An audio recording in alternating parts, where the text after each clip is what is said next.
And Mm-hmm. so our goal in general too is to minimize that outer rim of untreated tissue, because we know in patients who tend to regrow over time, or patients who don't have as good of a response in the first place, it's typically because there's too thick of a rim of tissue. Or I think the hesitation early on in somebody's RFA treatments is to leave a larger rim of tissue, in part because I've been able to, even before I started doing my own cases, see so many. I feel much more comfortable getting closer to that rim.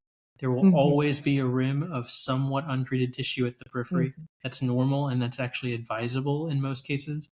But our goal is to minimize that as much as we can safely do so. Mm-hmm. And the only time when that's not the case is when you're treating something that's not benign, right? Correct. With cancer, that Mm-hmm. paradigm changes entirely, Mm-hmm. which is why we have to be careful about where the cancer is. It's not Mm-hmm. just the size, but if that cancerous nodule is right up against the windpipe, you're not going to be able to, quote unquote, get a marginal. And with radiofrequency ablation, some of that is true as well. We want to treat the very, very edges of the cancer with heat too, because having a little bit less cancer is not the goal of treatment, right? The Mm-hmm. goal of treatment is to eradicate